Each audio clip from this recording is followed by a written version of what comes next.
我和苏冉从校服到婚纱相伴10年，为了支持他的事业，我甘愿做个顾家男人。我本以为这就是我想要的幸福，直到他养在外面的小男人打来电话示威，我才知道多年的付出比不上小男人叫几声姐姐。我心如死灰，决定离婚。苏冉却冷冰冰道，想白分我一半财产，门都没有。可我根本就不在乎，因为我已经快死了。大家好，开始今天的分享之前，希望你能给人间烟火点个订阅，我将会分享更多优质的内容。苏冉最近加班太多，胃口不大好，给她做了最爱吃的糖醋排骨，她却只尝了一口，就冲到厕所里去干呕。我很担心她，想跟过去看看，可她放在桌上的手机却响了，来电显示上是未保存的号码。我很顺手地拿起来帮她接听。姐姐，今晚真的不过来吗？我可是准备了新花样的。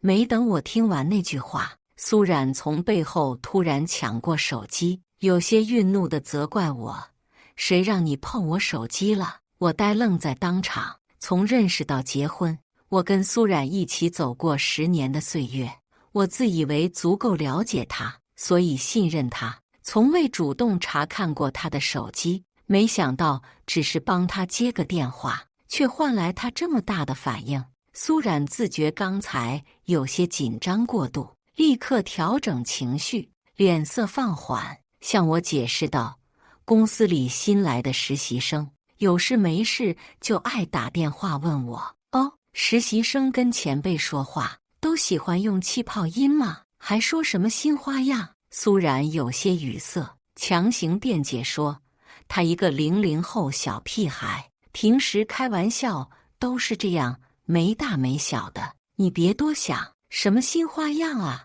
他说的应该是想到了新的方案，需要我确认一下，好像是生怕我继续多想。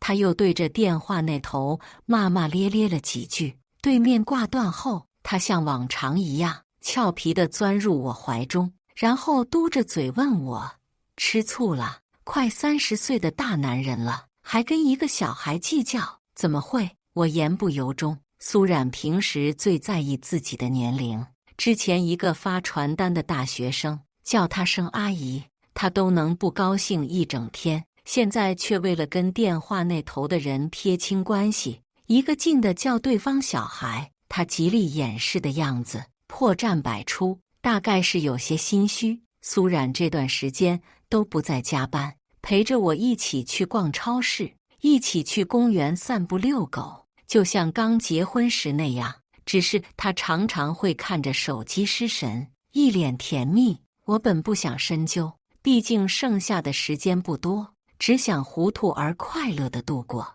可惜大数据并没有放过我，在视频账号的好友推荐列表中，我发现了苏冉的气泡音小孩，他叫严浩，是一个年轻帅气的大男孩。他的每条视频的发布时间都是苏冉加班的时候，画面中那位不露脸的姐姐型女友为他洗手做羹汤，为他熨烫衣裳，还不厌其烦地听他分享那些无聊的日常。可他这位好姐姐手腕上还纹着我的名字缩写呢。老公，你怎么了？苏冉见我捏着手机，神色不对，试探性地问道。可是下一秒，我一把将他扯入怀中，几近疯狂地啃咬着他的锁骨。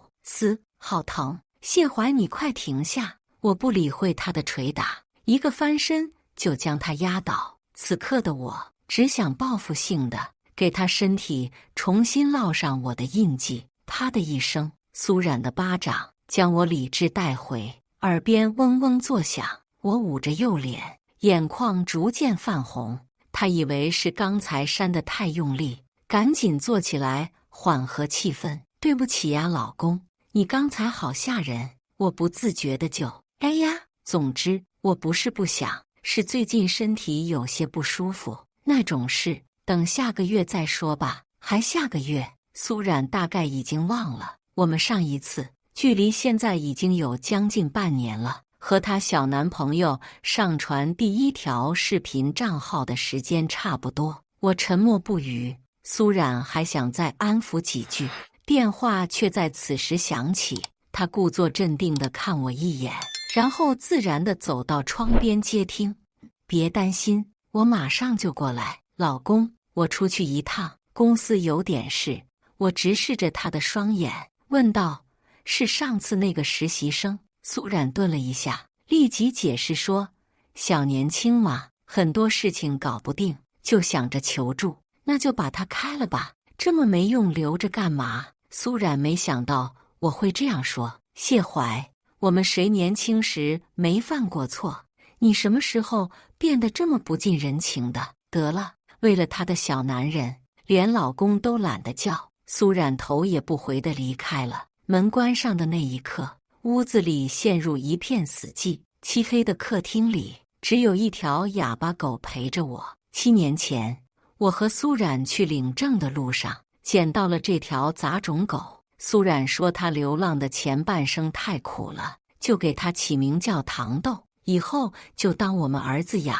可就在2个月前，她却背着我给糖豆做了去声带手术，只因为她头天回来的太晚，白天在家补觉时嫌糖豆吵到她了。看来我们一人一狗都已经被她厌弃了呢。我搂着糖豆躺在沙发上，一遍又一遍地刷新着某人的视频账号主页。果然，他又更新了姐姐给我挑的领带，明天要去见大客户，看看哪条最合适。严浩拍了3套风格的换装，要么是扯着脖子上的领带，衬衣领口大开，露出他的喉结和胸肌，要么就是把领带当作擦边道具，从背后困住双手，或者蒙住眼睛。原来现在的苏冉喜欢这种类型吗？他大概是玩到乐不思蜀了，直到第2天凌晨6点过才回家，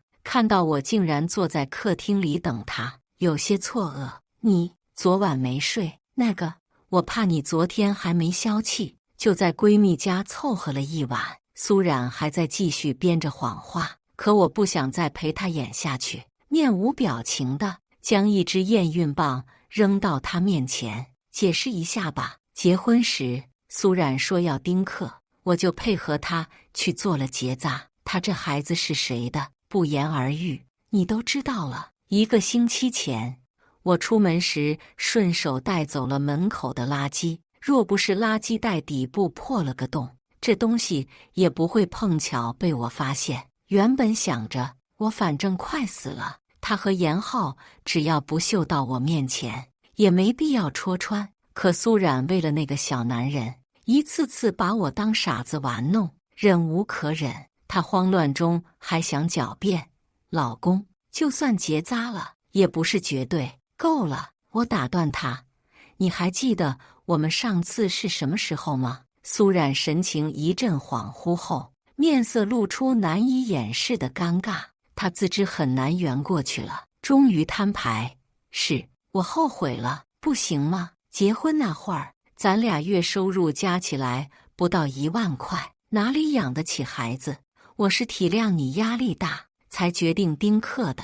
现在我靠自己有这个能力了，凭什么不能有自己的孩子？原来他是这样想的吗？可我明明记得，当年他只是一个小公司的销售员时，我考公上岸了，是他担心自己一怀孕就会失业，怕我随时都有可能抛弃他，为了他要的安全感，我才去做的结扎。我气到声音颤抖，腹中的病灶隐隐作痛。这就是你在外面找小男人的理由吗？都这样说了，他又怎会不明白我指的是谁？对，我就是找小鲜肉了。他年轻体力好，比你活泼会哄人，哪像你现在既没本事又没情趣，整天愁眉苦脸的。我没换老公已经很仁至义尽了。我自嘲的大笑，原来我自以为是的陪伴，在他眼里不过是早就想甩掉的包袱。离婚吧。苏冉像是听到什么笑话，你跟我提离婚？谢怀，你听着，在我的字典里没有离婚，只有丧偶。苏冉当了几年老板，气势见长，不自觉就把他在公司里那一套用到我身上。以前我会让着他，现在对我没用了，我直接将拟好的离婚协议扔到他面前。苏冉冷笑，当着我的面撕个粉碎。协议都准备好了，你早就在找机会跟我翻脸了吧？咱俩恋爱3年，结婚7年，是个人都会腻。我不过是因为怀孕，被你抓住了把柄而已。你呢？敢说自己从来就没有动摇过吗？我看你就是借题发挥，想趁机离婚，分我一半财产，门都没有。啪！之前的巴掌，我原封不动地还给了他。别以为人人都跟你一样，爱不是简单的感官刺激，激情退却后就换个人体验，它是责任，是陪伴。只可惜，这些需要时间的考验，才能显露出真容。是我选错人，愿赌服输。不管你信不信，协议里我没要你1分钱，只会带走自己的存款。我得癌症了，活不了多久，要钱也用不着。苏冉从巴掌中缓过劲来，语气略带讥讽：“癌症？谢怀你挺没创意的。”他丝毫没把我的话当回事，只认为是博关注的拙劣手段。揉了揉自己的脸，他反而平静下来，跟我谈起了条件。你打也打了，咱俩就算扯平，以后也别再揪着这件事不放。说完，他就自己进屋补觉，留我一个人在客厅里冷静冷静。我去医院复查，医生说胰腺癌晚期，需要尽快做手术，不能再拖了。可我知道，即便做手术也改变不了什么，不过是在痛苦中多煎熬一段时间。之前瞒着苏冉，只是希望我们最后相处的时光不要在悲伤中度过。现在看来，挺自作多情的。医生，我不做手术，给我开些减轻痛苦的药就行。对面很无奈地叹口气，像我这样没什么求生意志的，实在罕见。可这个世界上确实没什么让我留恋的东西了。爸妈在我很小的时候就离婚，各自组建新的家庭，我被丢给乡下的奶奶独自带大。年少时期，我只想努力学习，争取出人头地，好让爸妈能看到我，让他们后悔错过了我的成长。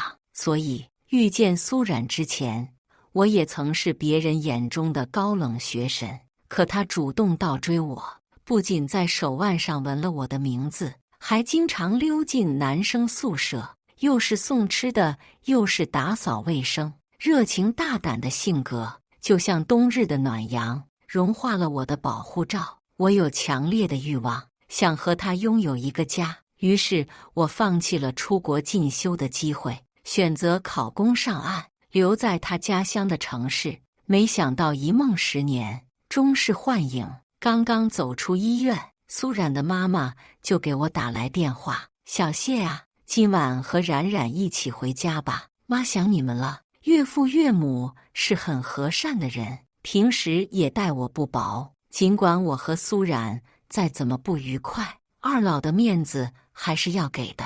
晚饭时，我买了些水果，和苏冉一起回到他爸妈家。一进门，就看见苏冉的妹妹已经坐在桌前开动了。岳父跟我点了点头，当作打招呼。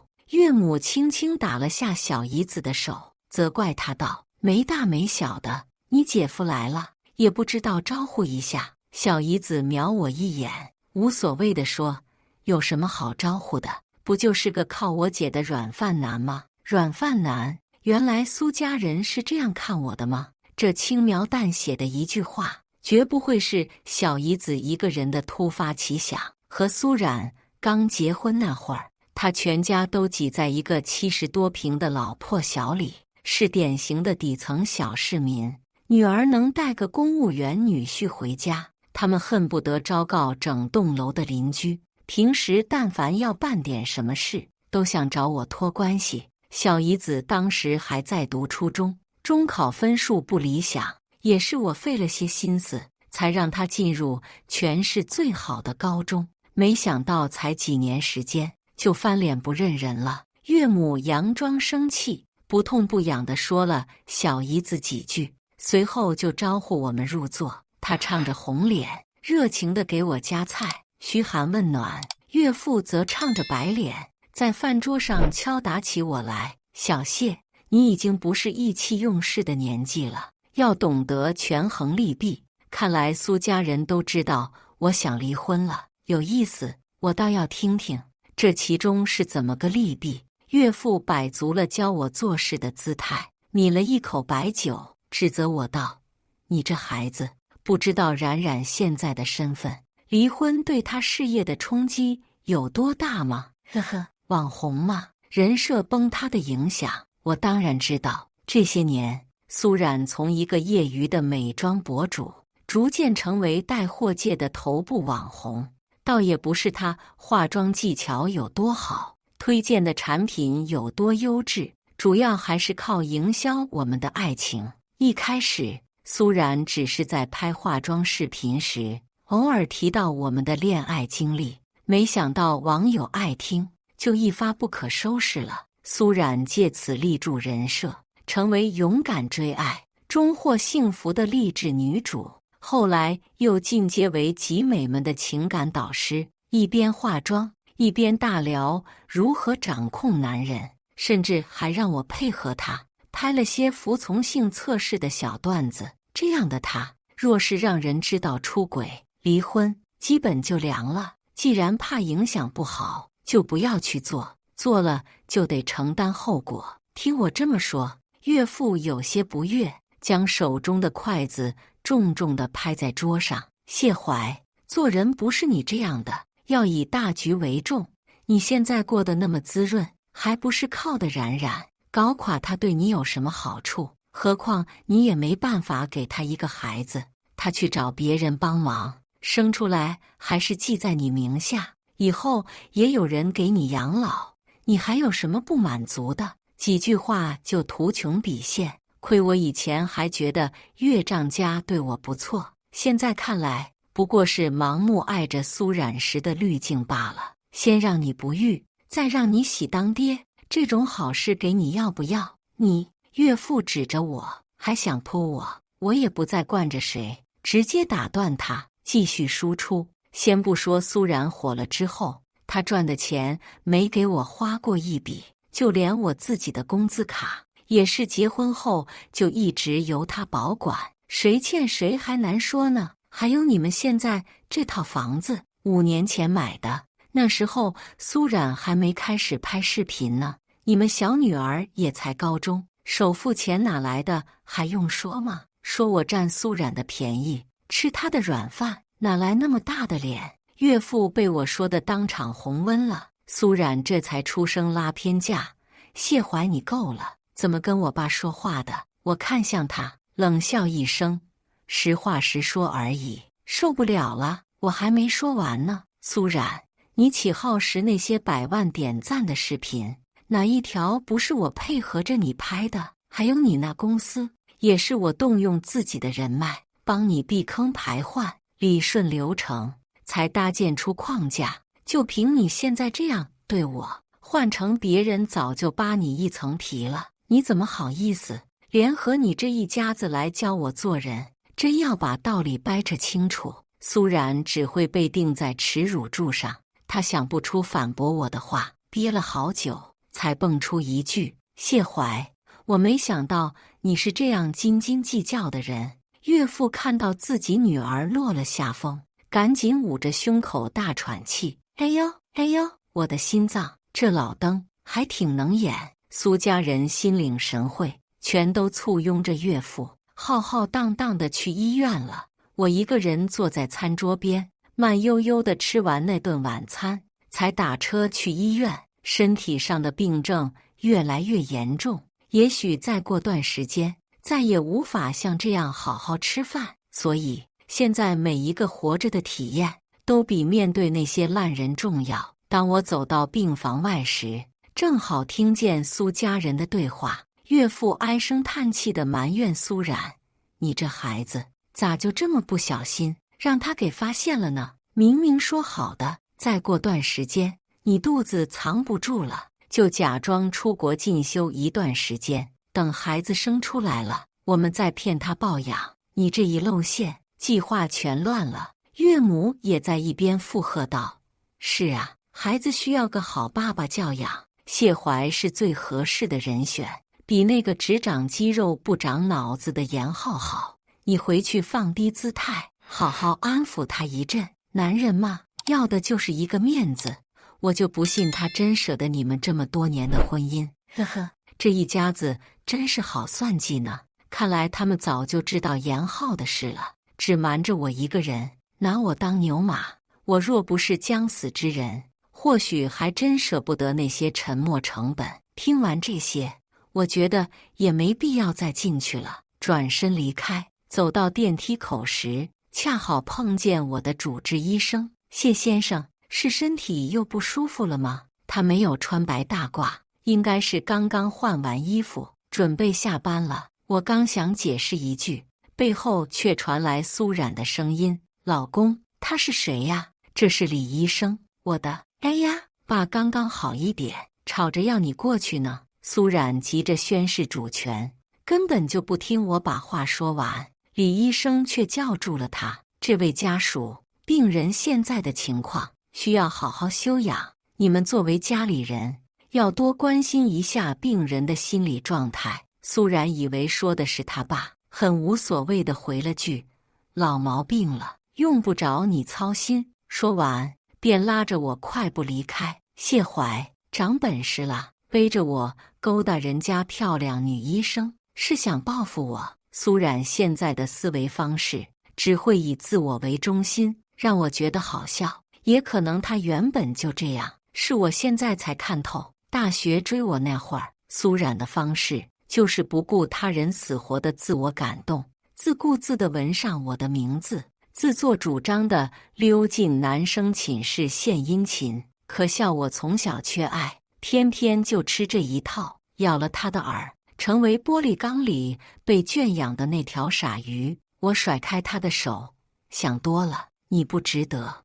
我现在异常平静，完全没了之前的愤恨与不甘，这样反而让苏冉心中升起一丝不安。他从包里掏出一张卡，塞到我手里，这里面有100万，对比你工资卡里那些钱，有多没少了，就当是我对你的补偿，以后用完了也可以再找我要。咱俩夫妻这么多年，早就是利益共同体了，没必要非得闹成这样，是不是？我不置可否，接过银行卡，转身就走。苏冉只当我接受了他的示好，只是面子上还在闹别扭而已，也就由着我自己离开。这100万足够我在剩下的日子好好享受生活。我算是想通了，反正快死了，离不离婚有什么区别呢？为争那口气，啥也不要的黯然离场，其实挺傻的。属于夫妻共同财产的部分，该花就得花。我回到家就开始打包行李，东西不多，除去重要证件外，满墙大衣柜里只有半扇是属于我的，还有糖豆，它大概是我这些年唯一没白费的投入了。我会为它找到新的主人，但是在此之前，只有把它带在身边才放心。第二天一早，发现苏冉还是一夜未归，这样也好，我省得跟他道别了。拖上行李箱，牵着我的狗，便踏上了我人生最后的旅程。我去了房价最便宜的海边城市，在那里买了一间老破小的凶宅，倒也不是图刺激，主要是便宜。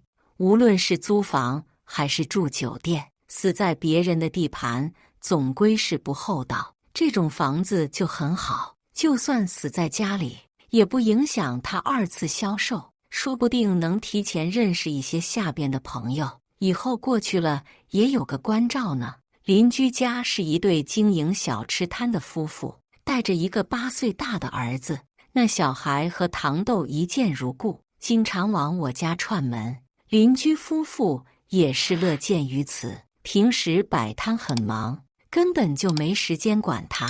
孩子他爸干脆拜托我说：谢老弟，你学历高，正好帮忙辅导一下小勇，回头我们给你封个大红包。”我就这样白天遛狗逛公园，晚上看孩子，提前过上退休生活，潇洒了2个月左右。这天晚上下雨，邻居没有出摊，小勇没来，我突然手痒，想起自己很久没登录的游戏账号，于是把那部弃用的手机重新开了机，看到那绿色泡泡上面99加的提示，我不自觉点了进去。时间靠前的是一些同事和熟人，询问我为什么突然辞职，而苏冉的信息直到我离开5天后才发过来。谢怀，你闹够了没有？谢怀，我真的很忙，还要养胎，不想跟你再吵，你玩够了就自己回来，好吧？我知道欠你一句对不起，你先回来，我们再好好谈妥。翻到最近那条，他只说了一句：“谢怀，你还好吗？”看见苏冉这些信息，我心如止水。我这2个月过得很开心，不用对领导察言观色，也不用隐忍着旁观苏冉的表演，所有心态也平和了很多。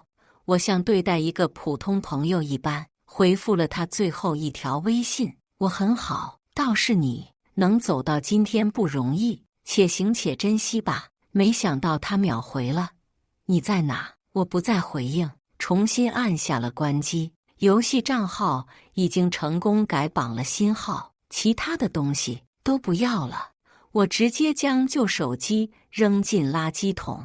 至于刚才提醒苏冉那句话，就当是老熟人最后的忠告吧。苏冉趁着短视频的风口取得了些成绩，就越发目中无人。他把身边的人都当作傻子，包括他眼中那个四肢发达的小男人，打着去赴刘子的主意，只想跟人家玩玩。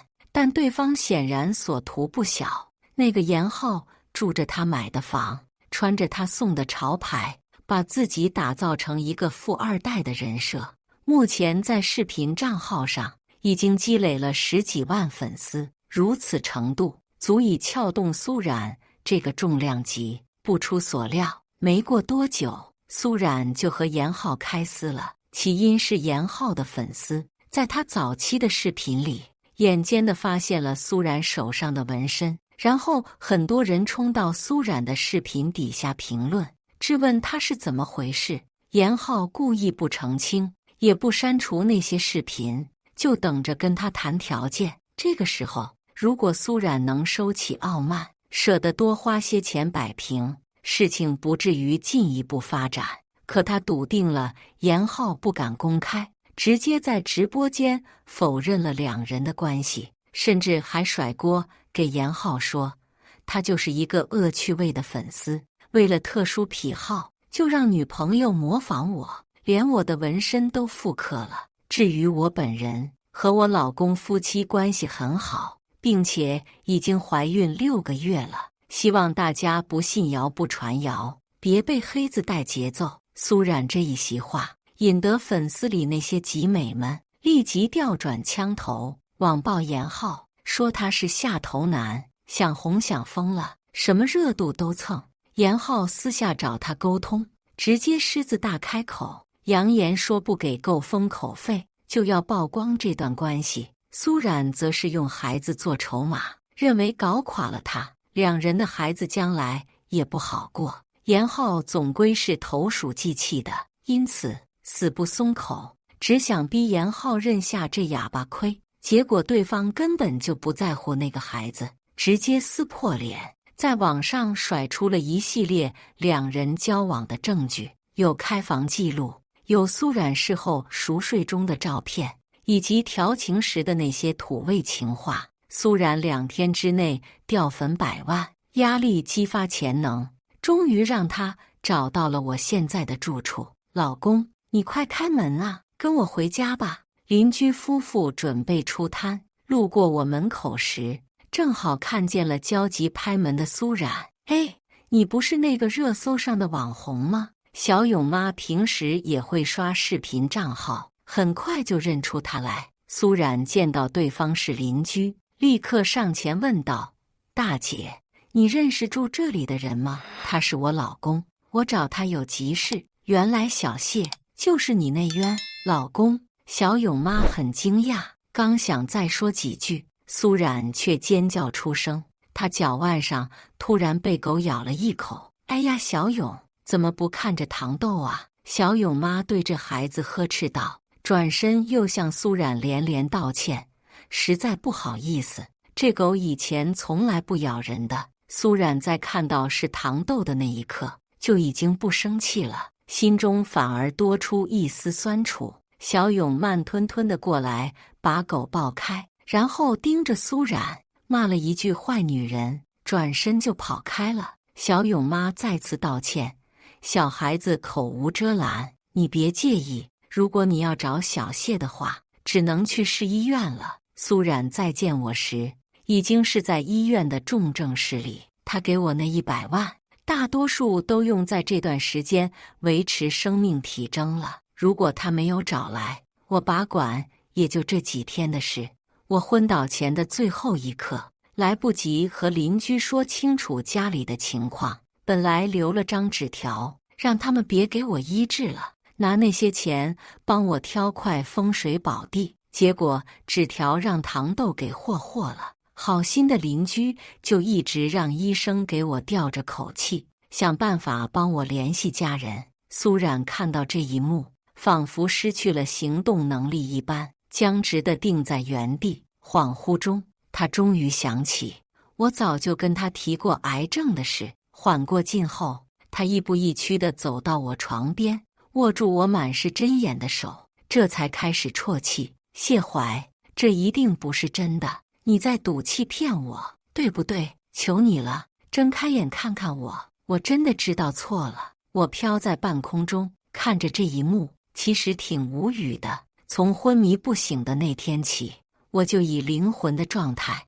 被绑定在苏冉身边，看着他和严浩。头天还在憧憬宝宝将来会像谁，第二天就在网上翻脸，看着他家里人给他支婚招，把事情搞得回天乏术，看着他被品牌方纷纷解约，背负着一大笔违约金，然后才想起我这根救命稻草，大费周章地找到我，只希望我能陪他再演一场戏，想让我当众承认是自己没有生育能力，让他去借种生子，才会发生这一系列事情。瞧瞧，即便是穷途末路了，他仍然把大众都当作傻子。这一刻，他的眼泪到底是为了我，还是他自己？谁知道呢？苏冉像疯了一般，砸了很多钱在重症监护室，只为了让我不要断气。可他的资产在赔付品牌方的违约金后，